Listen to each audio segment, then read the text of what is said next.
बिस्मिल्लाहिर्रहमानिर्रहीम। Dear student, welcome to your biology class. Biology में matric class में chapter number 1 हम पढ़ रहे थे। इसका नाम है गैसियस एक्सचेंज। इस चैप्टर को हमने स्टार्ट किया था। इसका एक हमने अहम तरीन चीजें, 3 चीजें पढ़ी थी हमने कि ब्रीथिंग क्या होती है और गैसियस एक्सचेंज क्या होता है और रेस्पिरेशन क्या होता है। ये 3 चीजें मैंने आपको बहुत ही डिटेल में एक्सप्लेन की थी।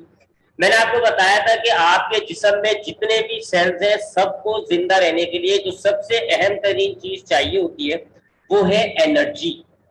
और सेल एनर्जी जो है वो फूड से हासिल करता है, फूड से हासिल करता है और फूड से हासिल करने के लिए इसको ऑक्सीजन की जरूरत होती है। ठीक है जी, ये उसका रिएक्शन था, मैंने आपको बताया था। ये वाला नीचे वाला रिएक्शन देखिएगा, ये वाला रिएक्शन, ये C6H12O6 ये फूड है जो आपके सेल को मिलेगा। ऑक्सीजन की मदद से फूड को ब्रेक किया जाता है और रिजल्ट में आपको क्या मिलती है जी? ये 2 चीजें, कार्बन डाइऑक्साइड, वाटर और साथ साथ एनर्जी। तो यूं सेल आपका जो है वो एनर्जी हासिल करता है। अब यहाँ इस प्रोसेस को हम कहते हैं रेस्पिरेशन, यानी सेल आपका रिस्पायरेशन करेगा, फूड लेगा, ऑक्सीजन की मदद से उसको ब्रेक करके उसमें से एनर्जी हासिल कर लेगा। अब यहाँ रिस्पायरेशन करने के लिए 2-3 मुश्किलात हैं। पहली चीज, सेल तक फूड कैसे पहुंचाया जाए। दूसरी चीज, सेल तक ऑक्सीजन कैसे पहुंचाई जाए। तीसरी चीज, ये जो कार्बन डाइऑक्साइड और वाटर बना है ये एक्सक्रीटरी प्रोडक्ट है, इसको सेल में से कैसे निकाला जाए। तो इसका जवाब भी मैंने आपको दिया था कि सर्कुलेटरी सिस्टम होता है, जो हमने 9th क्लास में पढ़ा था। सर्कुलेटरी सिस्टम आपका एक सिस्टम है जिसमें ब्लड मौजूद होता है, वेसल्स होती हैं और हार्ट होता है। हार्ट की वजह से आपका ब्लड फ्लो में होता है। तब आपका ये ब्लड पहले डाइजेस्टिव सिस्टम में जाएगा, वहां से फूड लेगा और फिर ये आपका ब्लड ट्रेवल करके आपके तमाम सेल्स तक जाके आपके सेल्स को फूड प्रोवाइड कर देगा। तो ये आपके सेल्स को फूड मिल जाता है। इसी तरीके से आपका वही ब्लड आपके लंग्स में जाएगा और लंग्स में जाकर ऑक्सीजन ले लेगा और फिर यही ब्लड ट्रेवल करता हुआ जब आपके सेल्स तक आएगा तो आपको वो फूड के साथ साथ ऑक्सीजन भी दे रहा होगा। तो यूं ब्लड की वजह से आपके तमाम सेल्स को ये दोनों चीजें मिल जाती है, फूड भी मिल जाता है और ऑक्सीजन भी मिल जाती है। ब्लड में फूड कहां से आया? डाइजेस्टिव सिस्टम से लिया। ब्लड में ऑक्सीजन कहां से आई? लंग्स से ली गई है। ठीक है, तो अब आपके सेल को ब्लड ने क्या करा? फूड भी लाके दे दिया, ऑक्सीजन गैस भी लाके दे दिया। आपका जो सेल है वो करेगा रेस्पिरेशन, फूड को ब्रेक करेगा, एनर्जी हासिल कर लेगा। ये जो 2 प्रोडक्ट हासिल हुए हैं, कार्बन डाइऑक्साइड और वाटर, ये दोनों अब ब्लड में मिल जाते हैं, ब्लड में डिसॉल्व हो जाएंगे। आपके किडनीज में जाएगा ब्लड और किडनी जो है आपके ब्लड में से वाटर निकाल देगी। वाटर आ गया जी किडनी में। और फिर आपका लंग्स, जब दोबारा ऑक्सीजन लेने के लिए आपका ब्लड जब लंग्स में जाएगा तो वह वो ऑक्सीजन जब वो लेगा तो हाथ के हाथ कार्बन डाइऑक्साइड एयर को दे देगा, लंग्स में डाल देगा। तो यूं कार्बन डाइऑक्साइड भी निकलते। तो काफी लंबी चेन हो गई है, ये आपको ये लास्ट टाइम क्लास में बताई थी। तो अब आपके ब्लड ने फूड लिया डाइजेस्टिव सिस्टम से और ऑक्सीजन ली लंग्स से। ब्लड ने आपके ये चीजें सेल्स को दी, सेल ने रिस्पायरेशन की, कार्बन डाइऑक्साइड प्रोड्यूस हुई, वाटर प्रोड्यूस हुई। आपके ब्लड ने वाटर लिया और किडनी को दे दिया और कार्बन डाइऑक्साइड ली और लंग्स को दी। ये रिस्पायरेशन होता है। अब इसमें हमें लंग्स का भी एक काम नजर आ रहा है। लंग्स आपके ब्लड में से कार्बन डाइऑक्साइड को ले रहा है और ऑक्सीजन को दे रहा है। इस चीज को हम कहते हैं गैसियस एक्सचेंज। गैसियस एक्सचेंज जो चैप्टर का नाम है। गैसियस एक्सचेंज का मतलब होता है गैस का तबादला, यानी एक गैस देना दूसरी गैस लेना, ये कहलाता है गैसियस एक्सचेंज। आपकी बॉडी में लंग्स कर रहा है गैसियस एक्सचेंज। लंग्स के अंदर होती है एयर और उस एयर के अंदर होती है ऑक्सीजन। लंग्स के पास ब्लड भी आ रहा है और उस ब्लड में है कार्बन डाइऑक्साइड। तब आपका लंग्स क्या करेगा? गैस एक्सचेंज करेगा। एयर में से ऑक्सीजन लेगा और ब्लड को डाल देगा, ब्लड में से कार्बन डाइऑक्साइड लेगा और एयर को डाल देगा। Gases exchange between air and blood, ये होती है गैसियस एक्सचेंज। और तीसरी चीज आपको बताई थी ब्रीथिंग। आपके लंग्स के अंदर ये एयर आई कैसे? आपने सांस अंदर ली, आपके लंग्स के अंदर एयर आ गई। फिर वो जो कार्बन डाइऑक्साइड वाली एयर है, जब आप सांस बाहर लेते हो तो वो कार्बन डाइऑक्साइड वाली एयर बाहर निकल जाती है। तो ये सांस लेना और देना, हवा को अंदर लाना, हवा को बाहर निकालना, ये कहलाता है ब्रीथिंग। तो ये 3 चीजें होती है, ब्रीथिंग, गैसियस एक्सचेंज और रेस्पिरेशन। सबसे पहले आप करते हो ब्रीथिंग। ब्रीथिंग में आप इनहेलेशन होती है पहले, यानी सांस अंदर लेना इनहेलेशन कहलाता है, सांस बाहर लेना एक्सहेलेशन कहलाता है। ठीक है, तो अब हम तरतीब लिखें सबसे पहले यहाँ पे। तो सबसे पहले हम करते हैं ये इतना छोटा क्यों आ रहा है, पहले थोड़ा बड़ा कर लेते हैं फाउंड को, 14 कर लेते हैं। सबसे पहले हम करते हैं इनहेलेशन। इनहेलेशन का मतलब होता है सांस अंदर लेना। अब इनहेलेशन करते हैं। इनहेलेशन करने के नतीजे में क्या होता है कि हमारी जो एयर है वो आ जाती है इनसाइड लंग्स। सांस अंदर लेने से हमारी हवा जो है वो लंग्स के अंदर आ गई। रिमेंबर, ये हवा वो है जिसके अंदर ऑक्सीजन जो है वो मौजूद है। तो ऑक्सीजन वाली एयर आपके लंग्स के अंदर आ जाती है ड्यू टू इनहेलेशन। फिर आपके लंग्स में ब्लड भी मौजूद होता है और गैसियस एक्सचेंज होगा। गैसियस एक्सचेंज होगा between air and blood. Blood और एयर के दरमियान गैसियस एक्सचेंज होगा।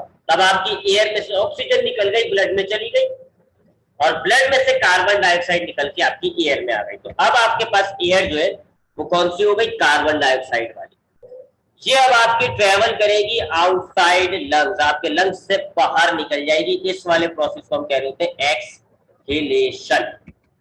ये इनहेलेशन एक्सहेलेशन ये दोनों मिलके कंबाइन करके खिलाया जाता है ब्रीथिंग। ये सब ब्रीथिंग हुआ। गैसेस एक्सचेंज क्या हो गया, वो जो आपके एयर और ब्लड के दरमियान जो गैसेस का तबादला हुआ था, एयर ने अपनी ऑक्सीजन के ब्लड को देती थी, ब्लड ने कार्बन डाइऑक्साइड जो है वो एयर को देती थी, उसका आपके तो गैसेस एक्सचेंज। और ये गैस टुगेदर विद फूड आपके सेल्स तक जब जाएगा और सेल्स रिस्पायरेशन करेगा, यानी सेल्स ब्रेक डाउन करेगा इस फूड को और एनर्जी हासिल कर लेगा। तो ये तो था, आपको लास्ट टाइम बताया था हमने। अब हम बात करते हैं, ये तो हमने ह्यूमंस की बात की थी। सबसे पहले हम बात करेंगे गैसेस एक्सचेंज इन प्लांट, क्योंकि प्लांट भी लिविंग थिंग्स होते हैं। प्लांट के अंदर भी गैस की जरूरत होती है। कौन कौन सी गैसेस की जरूरत होती है वो हम देखेंगे। लिहाजा चूंकि प्लांट भी लिविंग ऑर्गेनिज्म होते हैं, प्लांट को भी गैस की जरूरत होती है। कुछ गैस इनकी बॉडी में बनती है जिसको बाहर निकालना होता है, एक्सक्रीट करना होता है।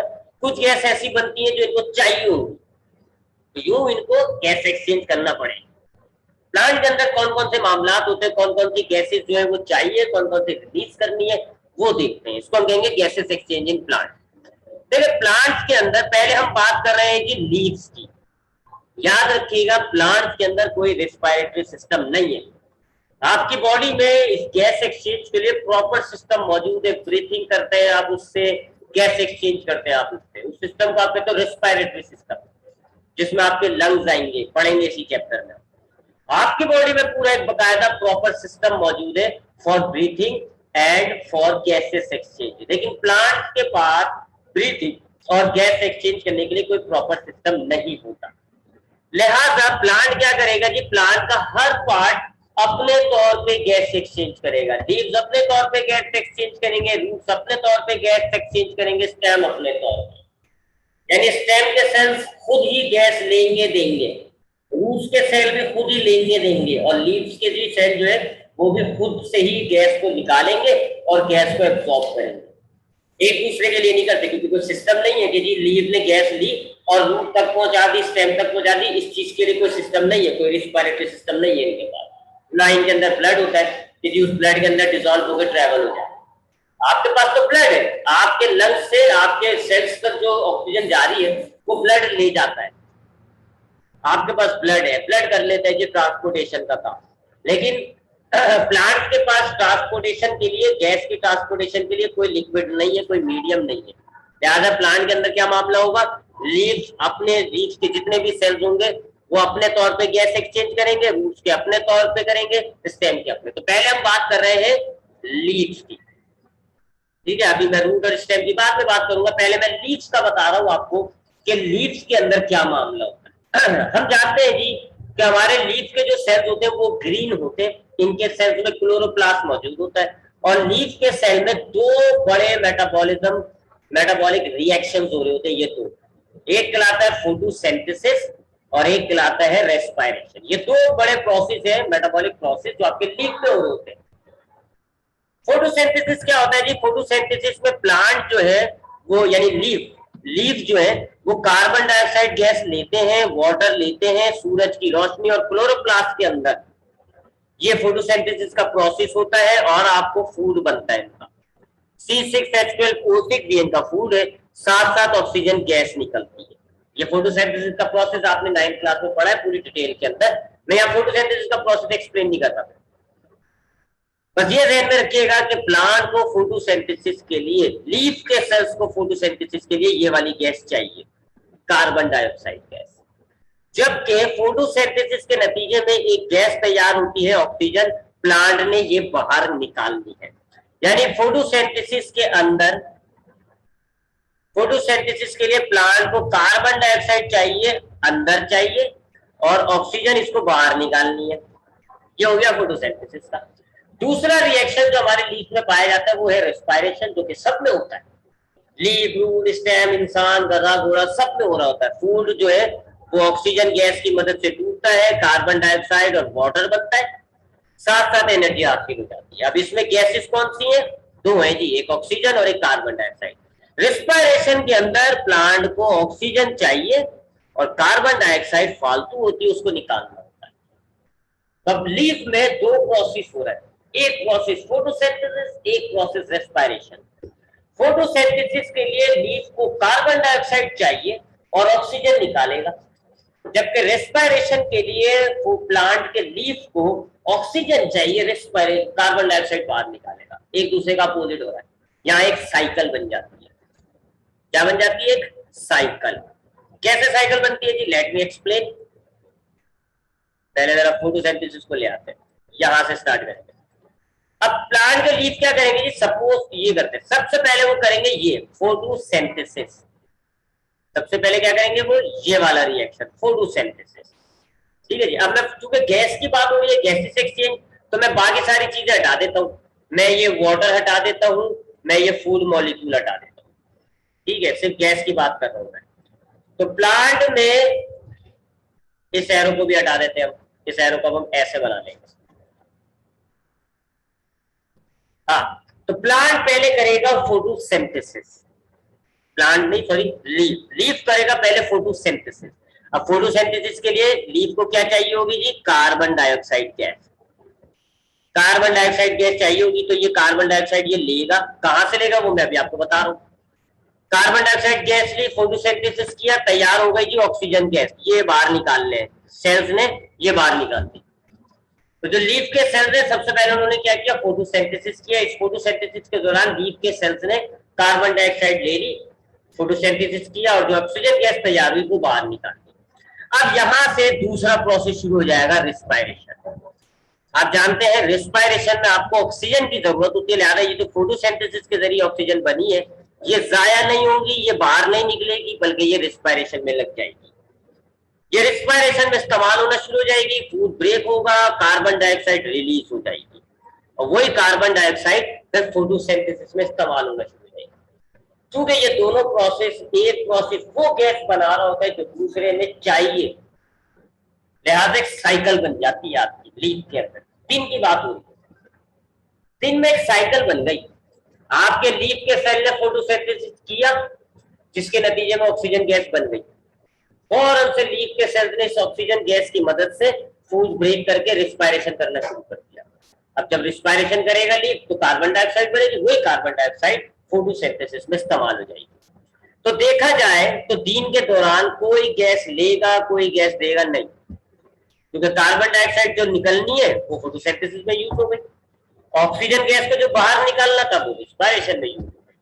ठीक है, दिन के अंदर तो ये मामला चल रहा है आपका कि जो फोटोसिंथेसिस हो रहा है, ऑक्सीजन गैस प्रोड्यूस हो रही है, रिस्पायरेशन में इस्तेमाल हो रही है। रिस्पायरेशन होता है, कार्बन डाइऑक्साइड प्रोड्यूस होती है, वही फोटोसिंथेसिस में इस्तेमाल हो जाती है। ठीक है, ये हम बात कर रहे हैं दिन का, डे की बात कर रहे हैं। लेकिन याद रखिएगा जी, दिन के अंदर फोटोसिंथेसिस का रेट ज्यादा होता है। ये दोनों बराबर नहीं है। ये नहीं है कि एक दफा फोटोसिंथेसिस हो रहा है तो एक दफा रिस्पायरेशन हो रहा है, नहीं, दो दफा फोटोसिंथेसिस हो रहा है तो एक दफा रिस्पायरेशन हो रहा है। फोटोसिंथेसिस ज्यादा हो रहा है। अब फोटोसिंथेसिस ज्यादा हो रहा है, इसका मतलब है कि प्लांट को कार्बन डाइऑक्साइड ज्यादा चाहिए। दो दफा कर ले आप एग्जाम्पल को समझने के लिए। सपोज कर ले कि दो दफा फोटोसिंथेसिस हो रहा है, एक दफा रिस्पायरेशन हो रहा है। अब एक दफा रिस्पायरेशन हुआ, एक कार्बन डाइऑक्साइड प्रोड्यूस हुई, लेकिन दो दफा फोटोसिंथेसिस होना है तो दो कार्बन डाइऑक्साइड चाहिए। तो अब क्या होगा? आप खुद अंदाजा लगा सकते हो, कार्बन डाइऑक्साइड कम पड़ रही है, लिहाजा कार्बन डाइऑक्साइड थोड़ी सी ये हवा से ले लेगा, एक कार्बन डाइऑक्साइड ये हवा से लेगा। अब चूंकि 2 दफा फोटोसिंथेसिस हुआ तो ऑक्सीजन गैस 2 दफा प्रोड्यूस होगी, ऑक्सीजन गैस 2 दफा प्रोड्यूस हुई, लेकिन चूंकि रिस्पायरेशन 1 दफा होना है तो एक मॉलिक्यूल जो है ऑक्सीजन का लग गया, दूसरा मॉलिक्यूल बाहर निकल गया। तो दिन के अंदर ये दोनों प्रोसेस की मिकदार एक जैसी नहीं होती है, फोटोसिंथेसिस डबल हो रहा होता है रिस्पायरेशन के निकल। तब रिस्पायरेशन में एक कार्बन डाइऑक्साइड का मॉलिक्यूल प्रोड्यूस होता है, लेकिन फोटोसिंथेसिस 2 दफा होगा, लिहाजा 2 मॉलिक्यूल चाहिए होंगे आपको कार्बन डाइऑक्साइड के। एक मॉलिक्यूल तो रिस्पायरेशन से आ गया, दूसरा मॉलिक्यूल हवा से ले लिया गया। इसी तरह जब 2 दफा फोटोसिंथेसिस होगा तो 2 ऑक्सीजन के मॉलिक्यूल बनेंगे, एक मॉलिक्यूल ऑक्सीजन का तो रिस्पायरेशन में लग जाएगा, दूसरा मॉलिक्यूल फालतू है वो हवा में निकल जाएगा। तो दिन के अंदर क्या बना जी मामला? दिन के अंदर बना कि प्लांट जो है वो कार्बन डाइऑक्साइड जो है वो एब्सॉर्ब कर रहा है एयर से, फ्रॉम एयर, और दिन में ऑक्सीजन का मॉलिक्यूल जो है वो एक्सक्रीड हो रहा है इनटू एयर, इनटू एयर। ये दिन के अंदर बन रहा है। जैसे हम क्या करते हैं, हमारा क्या होता है, हम दिन में ऑक्सीजन अंदर ले रहे हैं, कार्बन डाइऑक्साइड बाहर निकाल रहे हैं। प्लांट का उल्टा मामला है। दिन में प्लांट कार्बन डाइऑक्साइड जो है वो अंदर ले रहा होता है और ऑक्सीजन जो है वो बाहर निकाल रहा होता है। वजह मैंने आपको बता दिया, फोटोसिंथेसिस ज्यादा हो रहा है, रिस्पायरेशन कम।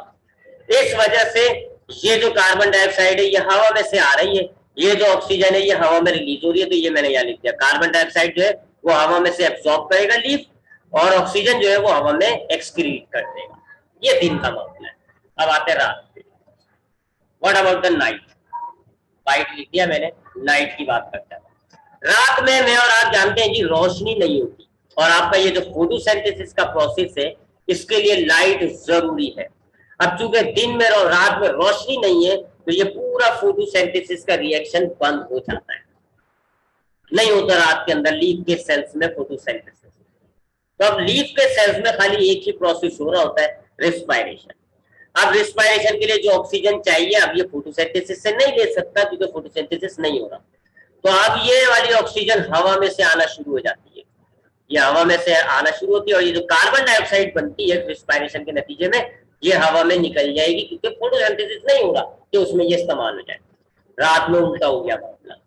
रात में प्लांट क्या कर रहा है जी, ऑक्सीजन को एब्सॉर्ब कर रहा है, हवा में से ऑक्सीजन जो है वो एब्सॉर्ब हो रही है फ्रॉम एयर, और कार्बन डाइऑक्साइड जो है वो रिलीज हो रही है इनटू एयर। उल्टा हो गया मामला, यानी बिल्कुल इंसानों वाला हो जाता है रात में। तो पौधा दिन में इंसान नहीं होता, उल्टा होता है, रात में बिल्कुल इंसानों की तरह काम करने लग जाता है। वजह आपको बता चुका हूं। तो लीफ के सेल्स में क्या मामला तय पाया गया? लीफ के सेल्स में दिन में फोटोसिंथेसिस और रिस्पायरेशन दोनों हो रहे होते हैं, लेकिन दिन में फोटोसिंथेसिस का रेट ज्यादा होता है, लिहाजा ज्यादा कार्बन डाइऑक्साइड चाहिए होती है और ज्यादा ऑक्सीजन जो है उसको निकालना होता है। तो दिन में प्लांट क्या कर रहा है, कार्बन डाइऑक्साइड को एब्सॉर्ब कर रहा है और ऑक्सीजन को रिलीज करता है। रात में फोटोसिंथेसिस बंद हो जाता है, लिहाजा प्लांट खाली एक ही प्रोसेस कर रहा होता है, रिस्पायरेशन, जिसके लिए ऑक्सीजन चाहिए होती है, कार्बन डाइऑक्साइड रिलीज होती है। लिहाजा रात में प्लांट क्या करेगा, एब्सॉर्ब करेगा एयर में से ऑक्सीजन को और कार्बन डाइऑक्साइड को रिलीज करता है। तो ये तो होगा कि वो गैसेस जो लीफ के अंदर आ रही है जा रही है। दिन में कार्बन डाइऑक्साइड आ रही है, ऑक्सीजन जा रही है, रात में ऑक्सीजन आ रही है, कार्बन डाइऑक्साइड जा रही है। सवाल पैदा होता है कैसे आती है, कैसे जाती है। ये चीज भी हम पढ़ चुके हैं जी, ट्रांसपोर्ट वाले चैप्टर में 9th क्लास में हमने लीव ट्रांसपोर्ट पढ़ा था। हमने देखा था कि हमारे पास ये लीव है जी, सपोज करें। अब जरा मुझे ड्रॉ कर लेते थोड़ा सा, फिर मैं आपको बताता हूँ। Let me little bit draw.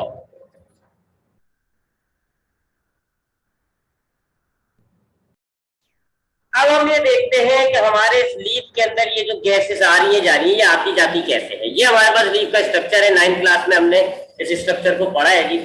ये हमारे पास लीफ का स्ट्रक्चर है, ठीक है। लीफ की ये जो आउटर सरफेस होती है, ये वाली जो सेल्स होती है, इसको हम कहते हैं एपिडर्मस।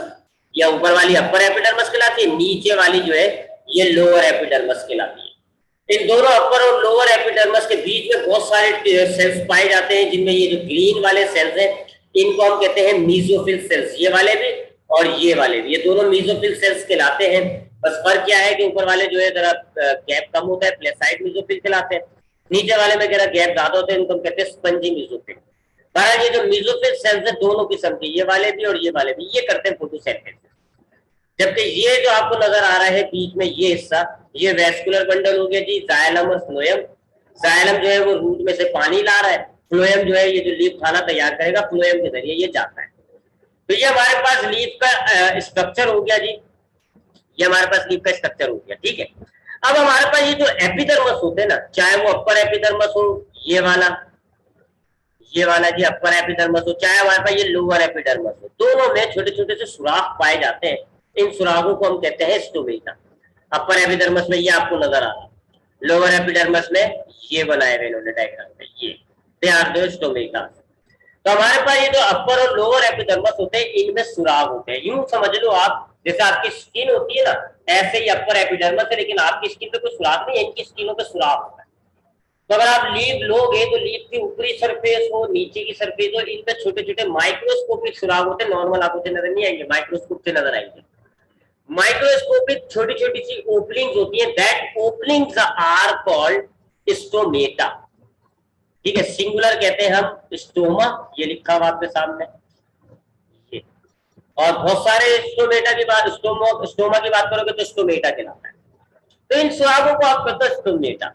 ये बिल्कुल ऐसे ही सुराग है जैसे आपके नाक के सुराग होते हैं, बिल्कुल ऐसे ही सुराग है जैसे आपके नाक के सुराग होते हैं, बस एक फर्क है। फर्क क्या है कि आपके नाक के सुराग बंद खुल नहीं हो सकते। इन स्टोमेटा के ऊपर खास किस्म के सेल्स लगे हुए होते हैं, उन सेल्स को हम कहते हैं गार्ड सेल्स, ठीक है जी। ये देखो इस नीचे वाले स्टोमेटा में ना, इस वाले में ये जो ग्रीन डॉट बने हुए ये वाला they are the guard cells. और ऊपर वाला स्टोमेटा ज्यादा क्लियर नजर आ रहा है, इसमें से आपको ये जो बीन शेप का ये वाला और ये वाला जो नजर आ रहा है, इनको आप कहते हो गार्ड सेल्स। इन गार्ड सेल्स की वजह से ये गार्ड सेल्स बिल्कुल वही किरदार अदा करते हैं जो आपकी खिड़की करती है। आप अपनी दीवार में होल छोड़ देते हो, लेकिन उस होल को बंद और खोल करने के लिए आप उसमें लकड़ी की खिड़कियां बना के लगा देते हो। आपने दोनों खिड़कियां मिला दी, खिड़की आपने दोनों विंडोज मिला दी, आपका वो जो होल था बंद हो गया। आपने वो दोनों खिड़कियों को खोल दिया, आपका होल जो है वो खुल जाता है।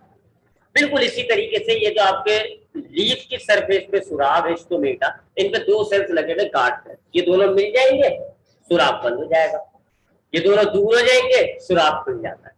तो ये फर्क है आपके हमारे नाक के सुरागों में और इनके इन होल्स में। हमारे नाक के सुराग खुले रहते हैं, इनके नाक के सुराग जो है या इनके जो ये स्टोमेटा ये ओपन और क्लोज हो सकते हैं। फर्दर स्टोमेटा को देख लेते हैं, ठीक है। तो अब ये मैंने आपके सामने एक स्टोमेटा की डायग्राम ले ली थी, दैट इज द स्टोमेटा। तो स्टोमेटा हमारे पास अपर और लोअर एपिडर्मस में पाए जाते हैं। कुछ ऐसे प्लांट होते हैं, कुछ ऐसे लीव्स होते हैं जिनके अपर सरफेस पे होते हैं, लोअर पे नहीं होते, कुछ के लोअर में होते हैं, अपर में नहीं होते, कुछ के दोनों में होते हैं। ये सुराग ऐसे हैं जी के सुराग है, इनके ऊपर दो खास किस्म के बीन शेप के सेल्स लगे हुए होते हैं, they are called the guard cells. ये आपके सामने ये स्टोमेटा है पूरा, ठीक है, और ये लगे हैं गार्ड सेल्स। ये गार्ड सेल्स है जो आपको नजर आ रहा है, ये एक गार्ड सेल, ये दूसरा गार्ड सेल। ये दोनों मिल जाएंगे, स्टोमेटा क्या हो जाएगा क्लोज, ये दोनों एक दूसरे से दूर हो जाएंगे, स्टोमेटा क्या हो जाएगा खुल जाएगा। अब ये स्टोमेटा खुल गया, ये वो ओपनिंग आ गई, ये जो बीच में आ गई ना ये ओपनिंग है जी। अब यहाँ से लीफ का अंदर के जो सेल्स है वो नजर आ रहा है। अब वहां अंदर के सेल्स क्या करेंगे, ऑक्सीजन गैस बाहर निकाल देंगे, कार्बन डाइऑक्साइड अंदर कर देंगे, वगैरह वगैरह, गैसेस एक्सचेंज कर देंगे। अब स्टोमेटा के ये जो गार्ड सेल्स है ये ओपन और क्लोज कैसे होते हैं जी, इसका जवाब क्या है। ये हमारे जो गार्ड सेल्स होते हैं ये ग्रीन कलर के होते हैं, इनमें क्लोरोप्लास्ट पाया जाता है, ये भी फोटोसिंथेसिस करते हैं। देखिए डायग्राम में ग्रीन कलर का ही बनाया था, इनमें क्लोरोप्लास्ट पाया जाता है, ये फोटोसिंथेसिस करते हैं। ये जो आपको बीच में येलो कलर का नजर आ रहा है ये इनका वैक्यूल है, ये वैक्यूल है, ठीक है जी। इनके अंदर बड़ा बड़ा सा वैक्यूल मौजूद होता है। इनकी ये जो इंटरनल वॉल होती है ना, ये वाली जो वॉल्स होती है ये पतली होती है, जबकि बाहर वाली जो वॉल, सॉरी ये बीच वाली वॉल जो है वो थिक होती है, मोटी, ठीक है। मैं इनको ऐसे मोटा बना देता हूँ, ये वाली वॉल मोटी है, देखें ये वाली वॉल भी मोटी है, ये वाली वॉल भी मोटी है, जबकि ये वाली जो बाहर वाली वॉल होती है ना ये वाली देखें पतली लाइन बनाई है, इसका मतलब है ये क्या है, ये थिन है। तो इन दोनों गार्ड सेल्स की जो इंटरनल वॉल होती है वो मोटी है, बाहर वाली वॉल जो है वो पतली होती है। अच्छा, बाहर वाली वॉल पतली भी होती है और इलास्टिक भी होती है, रबड़ की तरह, जैसे हमारा रबड़ बैंड होता है ना, खिंच जाता है वापस नॉर्मल आता है, ऐसे इलास्टिक होती है। तो अब होता क्या है जी, ये आपने इसका स्ट्रक्चर समझ लिया, गार्ड सेल्स है, इनमें बड़े बड़े वैक्यूल्स हैं, इंटरनल वॉल थिक है, आउटर वॉल जो है वो इलास्टिक और थिन है। अब होता क्या है, जब स्टोमेटा खुलना होता है ना, तो वाटर इन वैक्यूल्स के अंदर आके भर जाता है। वाटर क्या होगा, ये वैक्यूम, ये जो गार्ड सेल्स है ना, ये वाटर एब्सॉर्ब करना शुरू कर देते हैं, जिससे इनका वैक्यूम भर जाता है। आपने 9th क्लास में पढ़ा है टर्जिडिटी, कि जब हमारे लीफ के सेल्स में वैक्यूल के अंदर पानी भर जाता है तो वैक्यूल का साइज बढ़ जाता है, जिससे वो वॉल पर प्रेशर अप्लाई करते हैं, थोड़ा वॉल जो है वो बाहर की तरफ मूव हो जाती है, सेल सख्त हो जाता है। इस कंडीशन को हम कहते हैं टर्जिडिटी। याद होगा आपको बलून से एग्जांपल दी थी कि आपका बगैर खुला हुआ बलून है तो नरम सा होता है, आप फुलाओगे तो वो साइज बढ़ाना शुरू हो जाता है, उसकी वॉल सख्त हो जाती है, टर्जिडिटी। ऐसा ही मामला यहाँ होगा, गार्ड सेल्स ने वाटर एब्सॉर्ब करना शुरू कर दिया, जिससे इनका ये जो वैक्यूल होता है ना, ये पानी से भर जाता है, इनका साइज बढ़ जाता है। बढ़ने की वजह से ये वॉल पर ऐसे प्रेशर अप्लाई करना शुरू करती है, दोनों तरफ प्रेशर, इंटरनल वॉल पर भी, एक्सटर्नल वॉल पर भी। अब एक्सटर्नल वॉल चूंकि इलास्टिक होती है तो ये ज्यादा चिढ़ जाती है, ज्यादा बाहर मूव हो जाती है। इंटरनल वॉल जो है वो ज्यादा इलास्टिक नहीं होती, मोटी होती है, तो ये ज्यादा नहीं, हल्का सा बस ये बैंड हो जाती है। अब दोनों वॉल्स बैंड हो गई तो आपके गार्ड सेल्स एक दूसरे से दूर हो गए, आपका स्टोमेटा जो है वो ओपन हो गया। तो ओपन और क्लोज हो रही थी बाय द टर्जिडिटी, पानी वैक्यूम गार्ड सेल्स के अंदर आ रहा है, वैक्यूल्स फूलते हैं, फूले हुए वैक्यूल्स वॉल पर प्रेशर अप्लाई करते हैं। आउटर वॉल पतली है, इलास्टिक है, ज्यादा बाहर हो गई। इंटरनल वॉल्स मोटी है, ज्यादा इलास्टिक नहीं होती, तो ये ज्यादा बाहर नहीं होती। तो अब आपका जो वैक्यूल है वो ऐसे कॉनकेव कॉन्वेक्स वाला शेप अख्तियार कर लेता है, और अब आपके पास बीच में स्टोमेटा के एक ओपनिंग आ गई। इस ओपनिंग की मदद से अब जो है लीफ गैस एक्सचेंज कर लेगा। तो ये opening and closing of stomata हो गई। ठीक है, अब वापस इस डायग्राम पे आते हैं। ठीक है, तो ये ओपनिंग और क्लोजिंग मैंने आपको बता दी थी, ये ओपनिंग और क्लोजिंग कैसे होती है। अच्छा, अब उसके बाद एक और चीज,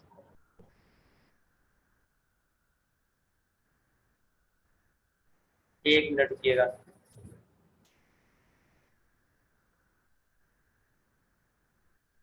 हाँ, अब एक और चीज, ओपनिंग और क्लोजिंग ऑफ स्टोमेटा तो हमने देख लिया कि वो स्टोमेटा किस तरह खुलता है और बंद होता है।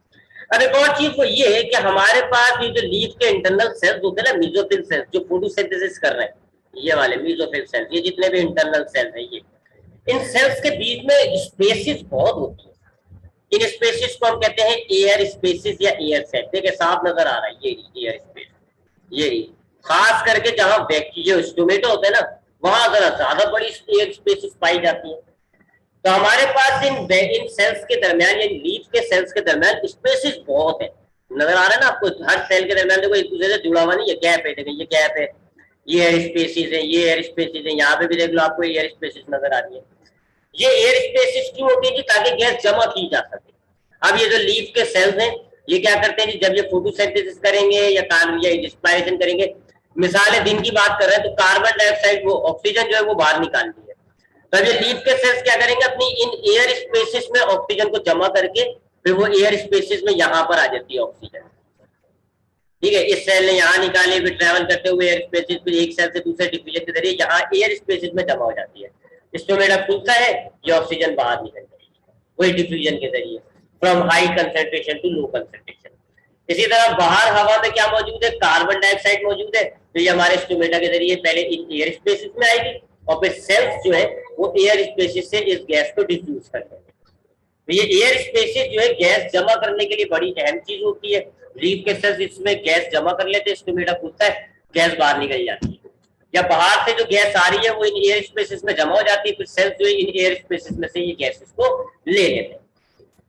तो ये हो गया हमारे पास लीफ का मामला। ठीक है, अब हम लीफ से आगे बढ़ते हैं जी, स्टेम्स पर आते हैं।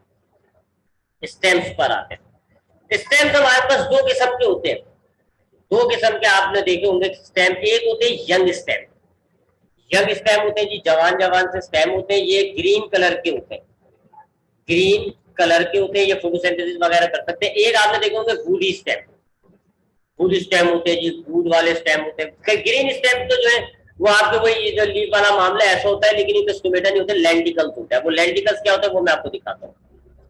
तो अब वुड स्टेम की बात करते हैं सबसे पहले, तो वुड स्टेम आपने देखा होगा कुछ ऐसे पौधे होते हैं कि उनके जो स्टेम्स होते हैं वो ज्यादा ग्रोथ करते हैं, जिसको हम कहते हैं सेकेंडरी ग्रोथ, सख्त हो जाते हैं, ब्राउन कलर के हो जाते हैं, लकड़ी वाले बन जाते हैं। देखा ना आपने आम का दरख्त देखा होगा, जिसका उर्दू में दरख्त कहते हैं, वो जो वुडी स्टेम है ना, उसकी बात कर रहे हैं। इन वुडी स्टेम्स में छोटे छोटे से सुराग होते हैं, स्टोमेटा वाले सुराग नहीं होते, इन सुरागों को हम कहते हैं लेंटिकल्स। ठीक है जी, मैं आपको दिखा देता हूं।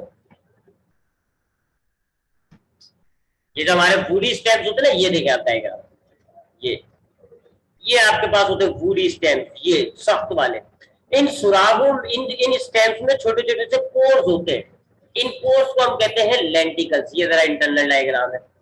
होता क्या है, जैसे कि हमारी खाल है, एक जगह से फट जाएगी, और हमारी खाल वहां से जब फट जाती है तो अंदर की चीज हमें एक्सपोज होना शुरू हो जाती है, ऐसा है। ये स्टेम चौड़ा होते होते समझ लो कुछ जगहों से फट गया।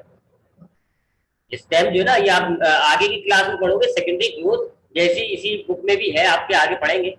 हमारा ये जो ग्रीन स्टेम होता है, ग्रोथ करते करते इसका साइज मोटा होने लग जाता है, एक टाइम आता है कि वॉल फट जाती है। ये देखो आप, ये कंटिन्यूअस वॉल थी, ये ग्रोथ करने लग गया, तब देखो यहाँ से फट गई वॉल, सुराग हो गया, जख्म हो गया। जख्मों को हम कह रहे हैं लेंटिकल्स।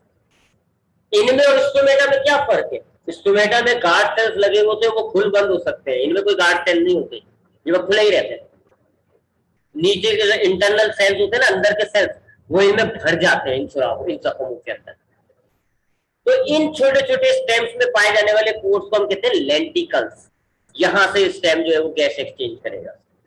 तो ये वाले जो सेल्स हैं आपको नजर आ रहे हैं, ये डायरेक्ट आपके एयर को एक्सपोज हो गए, एयर के अंदर हवा में से जो गैस होगी वो डायरेक्ट इन सेल्स के अंदर डिफ्यूज हो जाएगी, फिर एक सेल से दूसरे सेल, दूसरे से तीसरे, तीसरे से चौथे डिफ्यूज हो जाती है। तो स्टेम के अंदर क्या मामला होता है कि हमारे ये जो वुडी स्टेम्स होते हैं, इनकी जब सेकेंडरी ग्रोथ होती है तो इनकी जो एपिडर्मिस होती है वो जगह जगह से फट जाती है, उसको हम कहते हैं लेंटिकल्स। और जो इंटरनल सेल्स होते हैं स्टेम के, वो उन लेंटिकल्स में भर जाते हैं। अब वो इंटरनल सेल्स में एक लेयर होती है जो आपकी एयर से एक्सपोज हो जाती है, एयर में से जो ऑक्सीजन गैस है वो इन सेल्स में डिफ्यूज हो जाएगी, फिर एक सेल से दूसरे, दूसरे से तीसरे, इस तरह मुंतकिल हो जाती है। अब अंदर के जो सेल्स कार्बन डाइऑक्साइड प्रोड्यूस करेंगे वो अपने दूसरे सेल को देंगे, दूसरे से इस वाले में एक एक सेल करके वो आपकी बाहर निकल जाती है। ऐसे होती है जी स्टेम्स के अंदर। जबकि रूट्स तो आपको पता है जी, रूट्स का मामला क्या होता है कि ये आपके पास रूट्स होती है, ये प्राइमरी रूट है, ये सेकेंडरी रूट है, ठीक है, ये टर्सरी रूट्स है। अब इन रूट्स के इर्द गिर्द जो है क्या मौजूद होता है? सॉइल विद वाटर, यानी पानी मौजूद होता है, मिट्टी के अंदर पानी मौजूद होता है, जहां ये पानी से गैस एक्सचेंज कर लेते हैं। रूट हेयर्स के जो सेल्स होंगे उनके बाहर मौजूद होगा पानी, तो पानी में ऑक्सीजन गैस होगी, डिफ्यूजन के जरिए ये अंदर ले आएंगे, और अंदर की जो कार्बन डाइऑक्साइड है वो बाहर कर देंगे। ठीक है, मैं आपको दिखा देता हूँ कैसे। सपोज करें जी, ये हमारे पास रूट है, ये रूट है, ठीक है जी, ये उसके ये आउटर सेल है, ये जो है ये अपर वो एपिडर्मस वाले सेल है। आपने पढ़ा हुआ है ये वाला रूट का स्ट्रक्चर भी, एपिडर्मस, ठीक है। और हमने पढ़ा था कि इनमें से छोटे छोटे से बाल होते हैं, इनको हम कहते हैं रूट हेयर्स, ऐसे छोटे छोटे से बाल निकले हुए होते हैं एपिडर्मस में। अब यहाँ इर्द गिर्द क्या मौजूद है? पानी। पानी के अंदर होता है जी ऑक्सीजन गैस, हाई कंसेंट्रेशन होगी। रूट के ये जो सेल्स है आपके एपिडर्मस वाले सेल्स, ये एपिडर्मस आ गए, इनमें पानी की कंसेंट्रेशन होती है लो, तब डिफ्यूजन होगा जी, हाई से लो मूव करता है तो ऑक्सीजन जो है वो डिफ्यूज होके इन एपिडर्मस सेल्स के अंदर आ जाएगी। अब इन एपिडर्मस के अंदर जो है वो ऑक्सीजन जमा हो गई। अब इसके जो अंदर सेल्स पाए जाते हैं उनको हम ऐसे गोल गोल होते हैं, उनको हम कहते हैं कॉर्टेक्स, बहुत सारे होते हैं। तो अब जो है एपिडर्मस में ऑक्सीजन ज्यादा हो गई क्योंकि उसने डिफ्यूज करी है, और इन कॉर्टेक्स के अंदर ऑक्सीजन की कमी है, लो कंसेंट्रेशन, तो अब यहाँ से यहाँ कॉर्टेक्स में हो जाएंगे। तो ऐसे डिफ्यूजन के जरिए ये एक सेल से दूसरे सेल डिफ्यूज होता है। इनमें भी कोई ओपनिंग नहीं होती, इनमें कोई स्टोमेटा या लेंटिकल्स नहीं होता, इनमें डिफ्यूजन के जरिए पानी से ऑक्सीजन गैस जो है वो पहले एपिडर्मस में डिफ्यूज होती है, फिर एपिडर्मस से जो है अगले सेल में जाती है, फिर एक सेल से दूसरे, ऐसे मूव हो जाती है। डिफ्यूजन आपको याद होगा ट्रांसपोर्ट चैप्टर में हमने पढ़ा था कि चीजें जो है वो ज्यादा से कम की तरफ मूव होती है, इसको हम कहते हैं diffusion, from high concentration to low concentration. तो बाहर पानी जो था उसमें ऑक्सीजन ज्यादा थी, एपिडर्मस के सेल में ऑक्सीजन कम थी, तो हो गया ना हाई और लो कंसेंट्रेशन, तब पानी से ऑक्सीजन मूव होकर एपिडर्मस में आ जाएगी। अब एपिडर्मस में भर गई ऑक्सीजन, एपिडर्मस में मौजूद है, इसका मतलब है ऑक्सीजन में एपिडर्मिस में ऑक्सीजन की हाई कंसेंट्रेशन है। तो अब ये जो है कॉर्टेक्स में आ जाएगी। तो ऐसे जो है प्लांट के तीनों मेजर पार्ट अपने तौर पे गैस एक्सचेंज करेंगे। So that is the gaseous exchange in plant.